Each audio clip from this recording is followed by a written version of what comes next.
In the last two videos, we have created 4 different view layers from our Park Trails hosted feature service in ArcGIS Online.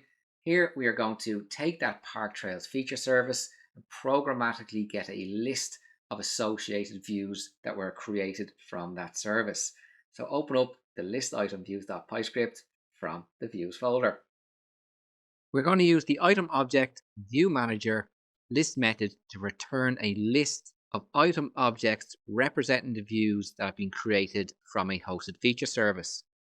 If I pop over to ArcGIS Online, here I'm in the Park Trails feature service, and over on the right hand side, if I click this downward caret underneath URL, we can see the views that have been created from this hosted feature service. We have 4 different views, and we are going to get this list of views programmatically. I'll head back over to the Python script. We first access ArcGIS Online using our GIS class and the home string. We'll assign our GIS object to a variable called AGOL. We then use our GIS object content manager get method and supply in our feature service item ID, which I'll paste in now from my notepad.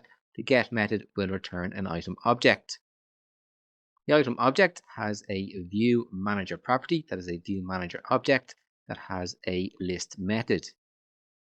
I'm going to run this script, and we can see the list of item objects returned.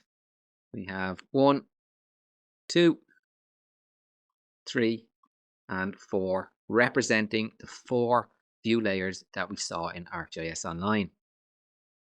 Comment out printing the full list, and we can iterate over that list and print the title of the view and the item ID.